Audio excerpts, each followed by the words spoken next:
Assalamualaikum warahmatullahi wabarakatuh. Kali ini ada sebuah kisah yang berjudul Dimintai Tolong oleh Sosok Korin. Jasad anak seorang dukun tidak dikuburkan, malah disetubui. Kisah ini ditulis oleh Aisyah Kanaya Ajar. Jika kalian penasaran dengan karya cerita lain dari Kanaya, bisa langsung kunjungi ke link yang sudah saya sertakan di kolom deskripsi. Tanpa banyak basa-basi lagi, mari kita masuk ke ceritanya.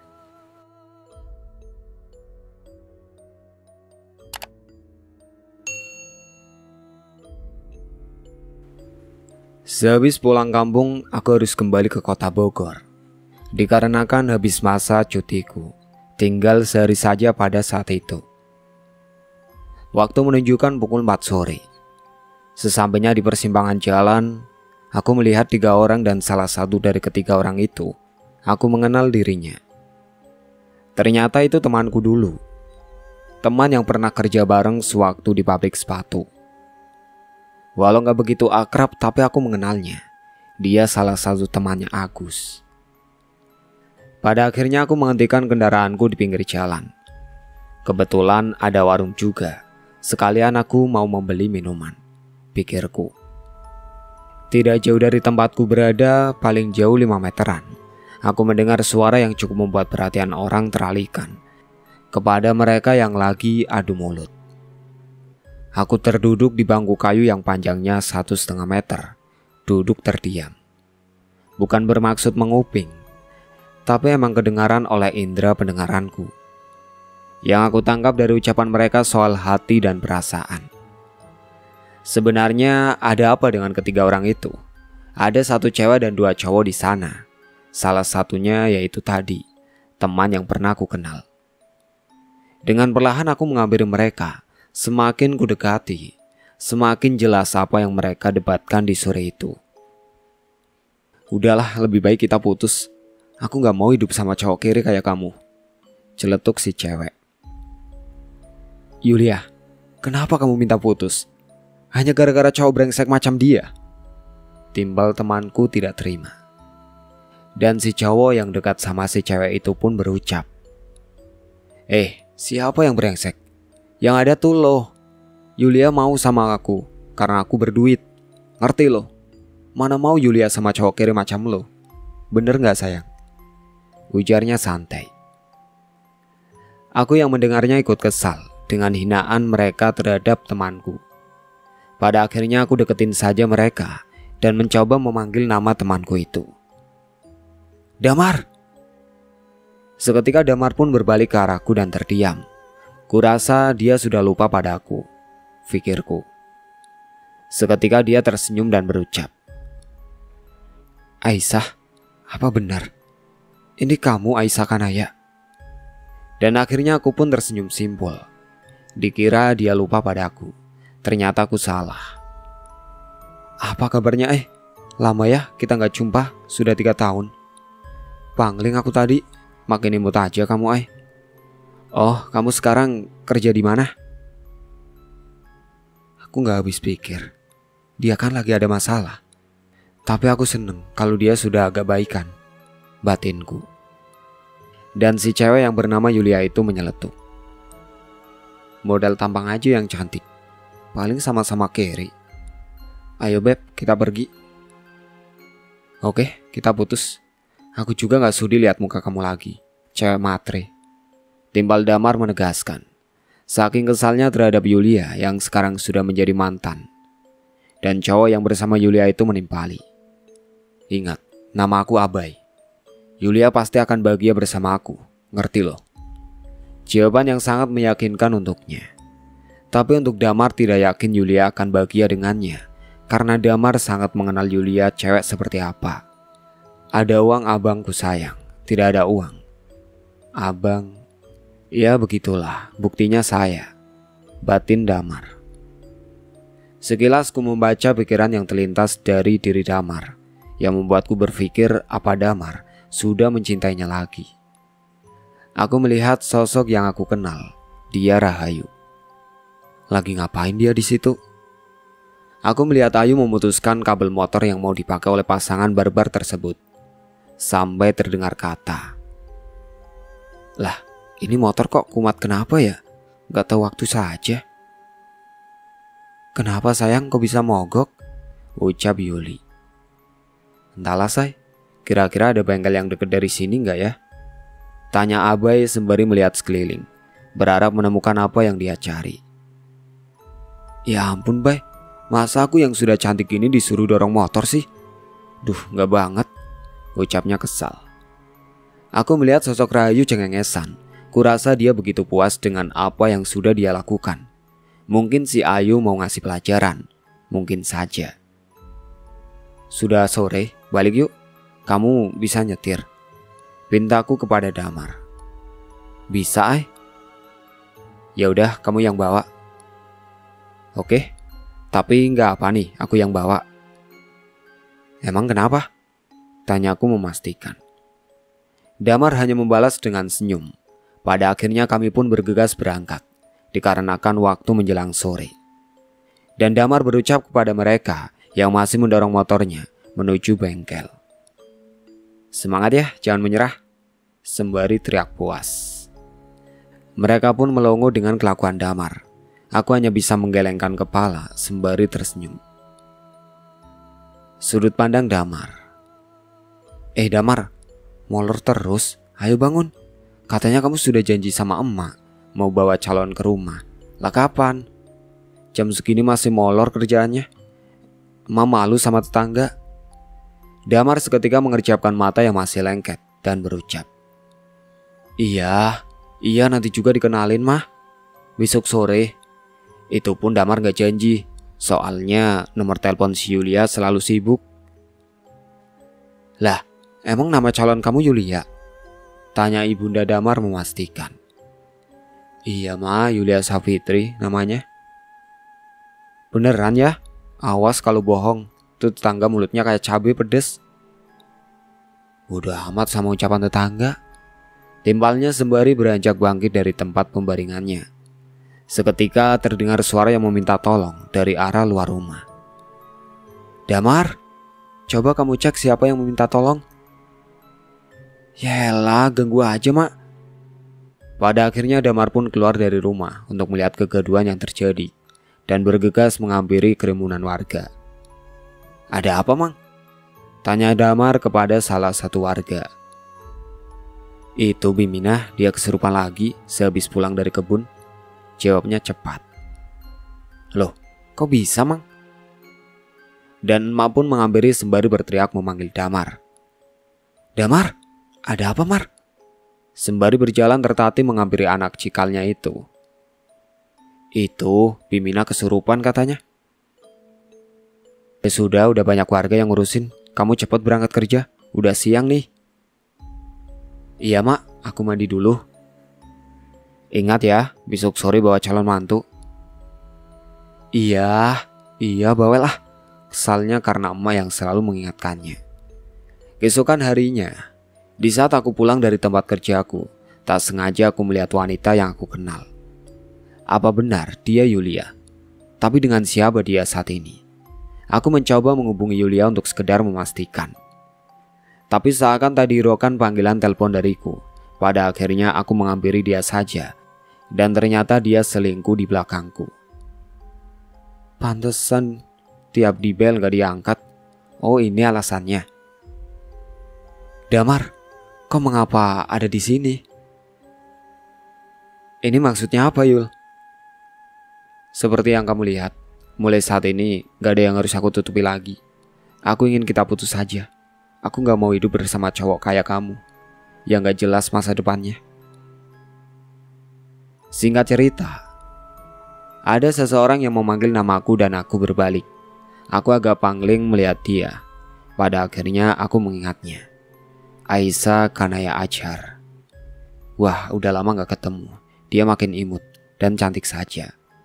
Seketika aku lupa dengan permasalahanku karena kehadiran dirinya di hadapanku saat ini. Kembali ke sudut pandang Kanaya. Sesampainya di depan rumah Damar waktu menunjukkan pukul 6 sore. Aku mau izin menunaikan sholat maghrib di rumahnya Damar sebelum melanjutkan perjalananku. Pas ada seseorang yang buka pintu, aku shock dan melongo. Kenapa enggak? seseorang langsung memelukku dan berkata, "Wah, calon mantu. Akhirnya mak bisa melihatnya juga. Masya Allah, sudah cantik, tinggi lagi. Sini masuk. Mak ke dapur dulu, mau bikin air minum." Seketika aku melihat Damar yang cengengesan sembari menggaruk kepalanya, dan aku butuh penjelasan darinya. Ini maksudnya apa? "Nanti aku jelasin, sekarang kamu pergi sholat dulu sana, udah maghrib," ucapnya sesaat kemudian. Pada akhirnya aku nurut saja untuk menjalankan ibadah yang hampir mepet waktunya. Singkat waktu, Damar berusaha menjelaskan siapa aku ini. Aku melihat ada raut kecewa dalam diri ibunya Damar. Setelahnya aku izin pamit karena gak enak juga waktu menjelang malam. Tetapi ibu dari Damar gak mengizinkan dan memintaku untuk berbincang sebentar. Pada akhirnya kita lanjut mengobrol pada malam itu. "Duh, maaf Neng, dikira ibu kamu calon mantu. Boroma ibu teh udah seneng mau dapat mantu cantik," timbalnya sembari menghela nafas gusar. Aku hanya bisa menimpali dengan senyuman saja, dikarenakan aku juga kebingungan harus berkata apa. Tak terasa malam semakin larut, aku melihat jam yang ada di lenganku pukul 9 malam. Terdengar suara sayup-sayup orang meminta tolong dari arah luar. Dan aku mengedarkan pandanganku ke arah jendela dan bertanya, "Itu ada apa ya, Bu? Kenapa ada yang meminta tolong?" "Mar, coba kamu cek di luar, ada apa lagi?" pinta ibu kepada anaknya. Damar pun beranjak dari tempat ia duduk, dan aku mengikuti dari arah belakang menuju keluar, saking penasarannya. Aku melihat seseorang warga meminta tolong. Kami menghampiri orang itu dan bertanya dengan apa yang telah terjadi. "Ada apa Mang Rudi? Kok teriak-teriak?"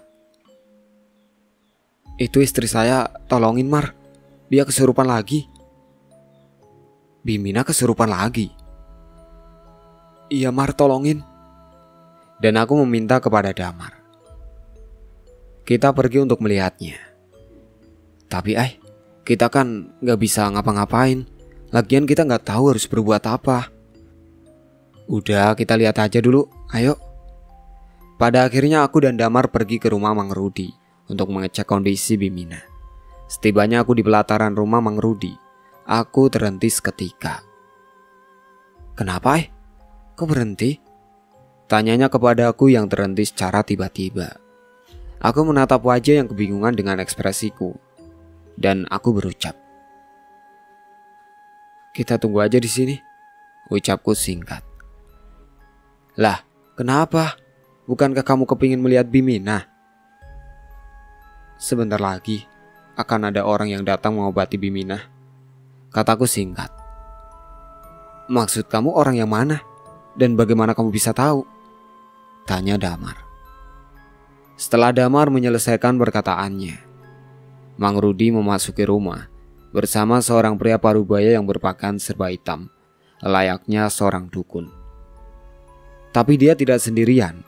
Dia datang bersama satu sosok di belakangnya, sosok wanita dengan wajah yang pucat, dengan kepala yang berlumuran darah dan berbau amis. Rambut terkepang dua, memakai baju bermotif bunga berwarna putih yang sekarang sudah lusuh. Aku memperhatikan sosok wanita yang berada di hadapanku ini, yang kondisinya sangat memprihatinkan. Di pangkal pahanya banyak terdapat bercak darah yang terus mengalir. Wajah sosok itu menyadari kalau aku memperhatikan dirinya, dan dia berbalik menatap ke arahku berada. Aku pun menatap balik ke wajah sosok itu. Kami saling tatap untuk beberapa detik. Dia menangis, tapi bukan air mata yang keluar, melainkan darah. Raut wajah yang memelas seakan meminta tolong. Tapi apa itu? Kenapa dengan mulutnya seakan penuh dengan jahitan, alias mulut sosok itu dijahit? Mengerikan. Aku baru tersadar sosok itu tidak bisa berbicara. Aku juga tidak bisa mendengarkan suara batin dari sosok itu. Seakan ada yang menghalangi untuk sekedar berkomunikasi dengannya. Dan aku baru sadar kalau dari tadi aku lagi diperhatikan oleh pria parubaya. Dia menatapku dengan sinis. Kurasa dia menyadari kalau aku bisa melihat sosok yang bersamanya itu. Mang Rudi berucap, "Mari Mbah, kita masuk. Tolong sembuhkan istri saya, Mbah." Orang itu pun bergegas memasuki ke dalam rumah, dan aku bertanya kepada Damar. "Dia siapa, Mar?" Tanya aku yang penasaran. "Oh, dia dukun di kampung ini." "Dukun? Emang gak ada Pak Ustadz?" Damar memberikan isyarat supaya aku diam dan jangan banyak bicara, takut kedengaran. Iya, aku nurut saja. Lagian aku hanya pendatang di kampung ini. Jadi ya gitu deh, kita lihat saja nanti. Aku melihat sudah banyak warga di pelataran rumahnya Mang Rudi. Para tetangga saling berdesakan ingin melihat Bimina yang semakin menjadi. Tak henti-hentinya berteriak dan mengamuk. Entah kenapa sosok itu seakan gak bisa jauh dari dukun itu. Seakan terikat oleh sesuatu yang tak kasat mata. Aku penasaran sama sosok wanita itu. Siapakah dia? Batin aku mengatakan dia seakan meminta pertolonganku. Sudah hampir jam 10 malam. Bimina masih tak sadarkan diri. Aku dipanggil sama ibunya Damar, disuruh pulang ke rumah, dikarenakan sudah malam. Tapi aku masih ragu untuk segera pulang. Apa yang terjadi sama Bimina? Aku mendengarkan kegaduhan di dalam rumah, seakan ada perkelahian. Aku semakin dibuat penasaran. Kakiku terasa gatal, seakan ingin melangkah masuk ke dalam rumah. Aku merasa gusar hanya bisa menghela nafas kasar, tak bisa seenaknya juga. Pada akhirnya, aku melihat dukun itu keluar rumah dengan muka yang sudah tak karuan, dengan raut wajah yang kesal dan marah. Mang Rudi terus meminta maaf dan tetap berharap kepada dukun tersebut, supaya masih mau membantu untuk menyadarkan istrinya. Tapi dukun itu melengos pergi tak menghiraukan perkataan Mang Rudi, dan sosok itu juga mengikutinya dari arah belakang dengan cara melayang dan menembus kerumunan warga. Sebelum pergi menjauh, sosok wanita itu berbalik menatapku masih dengan raut muka yang sama, memelas. Aku semakin yakin pasti telah terjadi sesuatu kepada sosok itu. Batinku berucap. Serentak kami semua yang masih berkumpul di pelataran rumah Mang Rudi dibuat kaget dengan teriakan Bimina yang histeris. Pada akhirnya aku memutuskan untuk masuk saja. Gak peduli apa kata orang. Yang aku pikirkan untuk sekarang keselamatan Bimina. Kasihan kalau dibiarkan seperti ini. Damar memegang lenganku dan berucap, "Aisyah, kamu mau kemana?" Aku menjawab dengan cepat, "Mau masuk, Mar." "Jangan, kamu gak lihat. Dukun tadi juga gak sanggup, apalagi kamu." Timpalnya mengingatkanku kepada sosok dukun tadi. Aku melepaskan pegangan tangannya dan beranjak masuk, dan tak menghiraukan perkataan Damar lagi. Aku menerobos kerumunan warga yang sungguh padat, sudah kaya yang lagi antri bansos saja. Saat berada di depan pintu rumah, melihat kondisi ruangan yang sudah kayak kapal pecah, aku melihat Bimina dipegangi oleh 4 orang yang berusaha mengikatkan tali ke tubuhnya, tapi selalu gagal. Aku hanya bisa tarik nafas dan berucap, "Bismillah." Lalu berucap salam. "Assalamualaikum." Serentak yang berada di ruangan menatapku dan berucap, "Waalaikumsalam." "Lepasin saja, Pak, ikatannya," pintaku. "Tapi Neng ini siapa? Dan mau apa? Ini gak mungkin, Neng. Kita mau ngikatnya juga susah. Bagaimana mau dilepasin?" "Oh iya juga ya, belum diikat." Aku hanya bisa menganggukkan kepalaku sambil nyengir menahan malu. Sosok yang berada dalam tubuh Bimina menyeringai dan tertawa terbahak-bahak dengan suara berat dan parau, seakan mengejekku. "Kau mau apa? Jangan ikut campur. Aku gak ada urusan denganmu," ucap sosok yang merasuki Bimina. Sembari membelalakan matanya dengan raut muka yang seakan mengancam tidak suka terhadapku. Aku belum tahu dan belum bisa melihat sosok apa yang merasuki Bimina. Mungkin karena aku sudah lelah seharian menempuh perjalanan yang cukup melelahkan, dan mata juga sudah mulai sepet. Akan tetapi aku harus waspada dan tetap pada kesadaranku, gak boleh lengah. Karena sosok itu sudah mulai menyerang dengan energi dalam yang mulai mendorong tubuhku ke arah belakang sampai membentur ke dinding.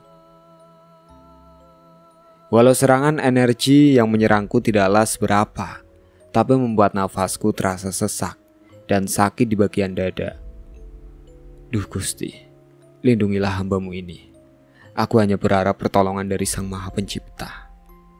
Hanya kepadalah aku memohon perlindungan, dan aku berusaha untuk melawan balik menggunakan ilmu dalam yang aku punya. Walau gak ada adu fisik di antara aku dan sosok itu, tapi adu kekuatan energi lebih menguras tenaga. Pada akhirnya aku bisa mendorong mundur sosok itu sampai terjengkang beserta Biminah. Dan keempat orang itu terpaku merasa tak habis pikir dan keheranan. Apa yang terjadi itulah pertanyaan mereka. Karena setahu mereka, aku tidak melakukan apa-apa. Hanya terdiam sembari menatap ke arah Biminah atau ke arah sosok itu. Dan baru aku bisa melihat sosok apa yang merasuki Biminah. Ternyata sosok genderuwo dan kami berkomunikasi lewat batin. Jangan menghalangi keinginanku, teriak sosok itu. Dan aku menimpali. Keinginan apa yang kau maksud? Wanita ini sedang mengandung anakku. Aku menginginkan bayinya lahir. Hanya itu, tidak lebih. Astagfirullahaladzim. Itu tak bisa dibenarkan. Kau tahu, aku gak akan membiarkan itu terjadi. Timbalku cepat. Apa kau kehabisan pendamping di alammu, sehingga kau menyetubuhi manusia sampai wanita itu hamil? Tanyaku. Aku menyukainya, karena dia selalu ditinggal oleh suaminya. Aku merasakan wanita ini kesepian. Makanya, aku selalu hadir di setiap malam, dan dia menerimaku untuk aku sentuh. Apakah memperlihatkan wujud aslimu sampai dia tertarik kepadamu? Tidak, itu tidaklah mungkin. Dia bisa pingsan ketakutan kalau melihat wujud asliku. Dasar demit mesum. Seketika Rahayu ada di sampingku. Kau? Rahayu malah cengengesan dan berujar. Apa sudah curhatnya? Selorohnya tanpa beban. Curhat? Timbalku kebingungan. Iya, curhat. Aku dari tadi nyimak obrolan kalian kayak orang curhat, tapi gemes juga pada akhirnya. Jawabnya sembari cengengesan. Kamu urus wanita itu, biar aku urus sosok mesum yang gak ada alak di hadapanku ini. Pinta Rahayu. Tunggu, mau apa kau? Tak akan kubiarkan kalian melakukan sesuatu kepada keturunanku. Ucap sosok itu yang tidak terima. Keturunan? Jangan mimpi. Itu tak akan kubiarkan terjadi. Secepat kilat Rahayu menerjang sosok itu dan membawanya pergi dari hadapanku. Dan Biminah terkulai lemas seluruh ke lantai. Dengan sigap Mang Rudi menangkap tubuh ringki itu. Aku menghampirinya hanya untuk memastikan kalau Biminah masih dengan kondisi baik. Tak lupa aku mengecek di bagian perut, dan benar saja, Biminah lagi hamil. Yang pastinya bukan benih manusia, karena ada tarikan energi yang cukup kuat di dalam perut Biminah. Aku penasaran dan mulai bertanya. Mang, apa Amang sering meninggalkan Biminah? Tanyaku untuk meyakinkan perkataan dari sosok tadi. Dan Mang Rudi pun mengangguk dan berkata, iya. Berapa lama Amang meninggalkan Biminah? Saya pergi merantau Neng ke daerah seberang. Sudah 7 bulan saya meninggalkan Mina istri saya dan baru kembali. Baru 2 hari saya berada di rumah. Berarti benar perkiraanku. Aku hanya menghela nafas berat dan berpikir harus diapakan janin yang ada dalam perut Biminah. Apa aku harus memberitahukan kepada Mang Rudi soal yang terjadi saat ini? Tapi aku gak mau sesuatu terjadi dalam rumah tangga mereka. Aku hanya bisa mengeluh dalam hati. Jadi aku lebih memilih tidak memberitahukan apa yang telah terjadi. Pada akhirnya, aku memilih mengeluarkan janin ini secara paksa. Ya Allah, apa aku berdosa? Tapi kalau dibiarkan ini makin berdosa lagi. Aku memanggil Damar untuk masuk dan membantuku. Mar, sini. Ada apa, Ai? Bawa mengerudi keluar. Bisikku di telinga Damar. Lah, kenapa? Sudah, jangan banyak bicara. Pada akhirnya Damar menurut saja. Dan Damar meminta ke Mang Rudi untuk keluar terlebih dahulu. Mang, keluar dulu. Udah, perbanyak aja zikir. Biar teman saya yang memulihkan kondisi Bimina. Tapi istri saya, Mar, apa dia nggak apa-apa? Dia akan baik-baik saja. Insya Allah, keluarlah. Baiklah, tolong ya Neng, ucapnya lirih. Maka dari itu aku berusaha mengeluarkan janin yang Bimina kandung. Aku melihat Bimina meringis kesakitan dan aku menekan perut ke arah bawah. Dengan tenaga dalam tanpa harus menyentuh perut Bimina. Sebelum selesai aku dengan urusanku secara tiba-tiba, aku terkena pukulan di bagian punggungku. Tapi alhamdulillah, tidak terlalu parah. Aku mendengar sosok itu meringis kesakitan dan aku mendengar Rahayu berucap, "Ai, kamu gak apa-apa kan?" Aku hanya menggelengkan kepala. Enggak yuk, timpalku cepat. Syukurlah kalau kamu baik-baik saja. Sosok ini licin juga. Sekilas aku melihat ke arah sosok itu yang entah kenapa seolah tak berdaya. Dia kenapa yuk? Salah dia sendiri, Ai. Dia mencoba menyerangmu di saat kau lengah tadi. Karena sosok ini tidak terima kalau kau mengeluarkan janin yang ada di dalam perut wanita itu. Iya, tunggu aja akibatnya. Terkena pusaka yang ada dalam dirimu, Ai. Yang menyerang balik dan mematalkan juga menghancurkan kekuatan dari sosok itu sampai dia tak berdaya. Sosok mesum ini sudah hilang kekuatannya. Bahkan untuk bangun pun kayaknya dia gak bisa. Aku kan bawa dia ke tempatku saja, biar aku urus dia di sana. Kamu urus wanita itu dan bersihkan dari energi negatif. Aku izin pamit. Dan aku melanjutkan tugasku yang tadi terganggu. 5 menit kemudian janin itu keluar, walau tak bisa dilihat oleh mata lahir, tapi teramat jelas oleh mata batinku. Dan tak lama kemudian janin itu pun menghilang. Aku mencoba membersihkan tubuh yang terkulai lemas dari hal negatif. Takutnya berakibat fatal di kemudian hari. Setelah tugasku selesai, Mang Rudi mulai memasuki ke dalam rumah dan menghampiriku yang masih terduduk di samping tubuh Bimina. Neng, gimana istri saya? Apa dia baik-baik saja? Dan terdengar suara dari Bimina yang meminta air dengan suara teramat lemas. Kang, aus. Aku mau minum. Ya Allah, kamu udah sadar, Minah. Alhamdulillah ya Allah. Aku segera memberikan air yang sudah didoakan sebelumnya, supaya bisa memulihkan kondisi Bimina. Dan aku lanjut pamit pulang ke rumah Damar. Warga masih berkerumunan dan aku mendengarkan desas-desus dalam hati mereka. Lah, kok bisa? Aku dari tadi gak lihat dia ngapa-ngapain. Tapi kok si Mina udah sadar ya? Mungkin wanita itu dukun kali. Itu sederetan ucapan yang gak keluar dari mulut, melainkan di dalam hati mereka. Dengan pendapatnya masing-masing. Emang sangat pedes. Damar menghampiriku. Kamu gak apa-apa kan? Enggak. Ini jam berapa ya? Aku melihat ke arah jam tanganku. Seketika aku tersentak kaget. Masya Allah, jam 12 malam. Gimana nih? Jangan pulang, nginap aja. Ibu sudah minta izin sama ketua RT. Kamu tidur di kamar adikku saja. Si bungsu kebetulan dia lagi mondok. Namanya Erin. Oke, tapi aku gak ngerepotin kan? Enggak, pasti ibu bakalan seneng. Singkat cerita, keesokan paginya rumah Damar kedatangan Mang Rudi. Assalamualaikum Mar, Damar, apa kamu di dalam? Iya, Mang, tumben masih pagi, ada apa? Cewek kamu mana Mar? Cewek? Cewek yang mana Mang? Itu calonmu yang semalam bantu Amang. Oh Aisyah, dia lagi di dapur bantu ibu masak. Emang ada apa Mang? Enggak, Amang cuma mau berterima kasih saja.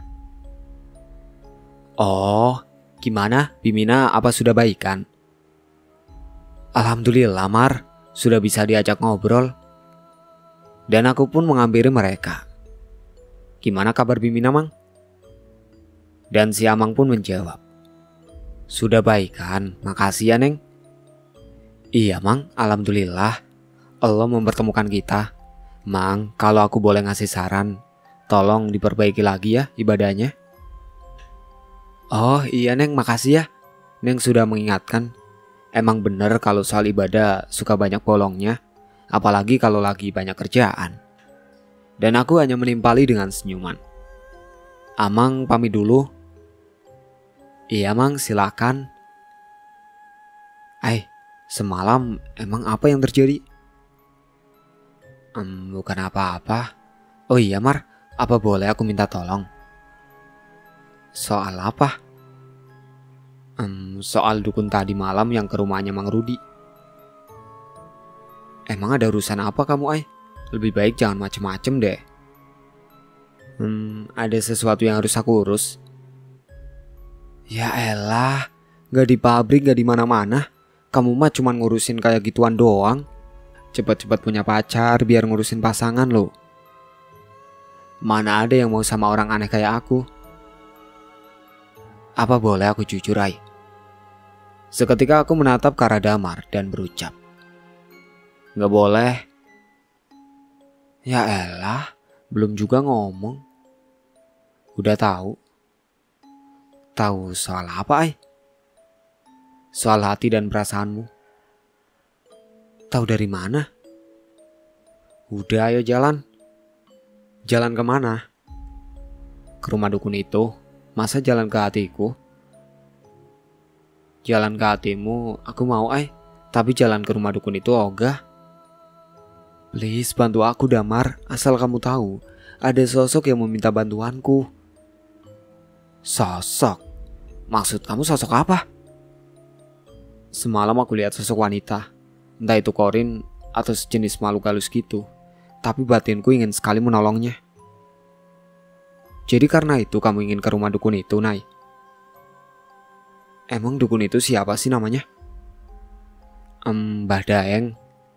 Lebih baik sebelum kita ke rumah itu dukun, apa nggak sebaiknya kita berpikir dulu, Soal apa? Keselamatan kita berdua. Bisa jadi keluargaku juga. Dan seketika pandanganku melihat sosok wanita yang tadi malam aku temui. Aisyah? Kenapa kok malah bengong? Kurasa aku harus pergi, Mar. Tunggu, emang kamu tahu rumahnya di mana? Tahu?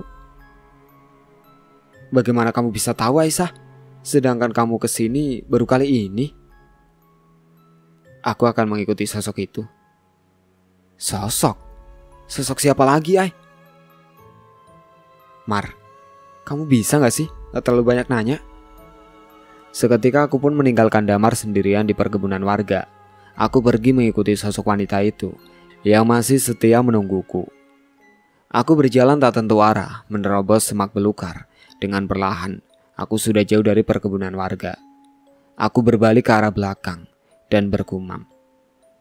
Ternyata Damar gak mengikutiku. Ya sudahlah. Setibanya aku di pelataran rumah bernuansa panggung, dan rumah panggung ini berdiri sendiri tanpa tetangga yang menemani.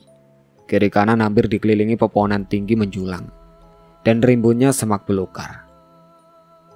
Apa Mbah Daeng itu tinggal di sini? Gumamku. Aku melihat sosok wanita itu sedang berdiri di dekat pohon kapuk dan menunjuk ke arah rumah panggung itu berada. Apa dia ingin aku mendekati rumah itu? Aku pun melangkah mendekati rumah yang sudah ada di depan mata. Aku berjalan dengan cara mengendap, karena aku takut menginjak ranting kering yang akan membuat suara berisik. Aku mendengar suara lenguhan tak jelas di pendengaranku, seperti suara orang yang lagi lari maraton.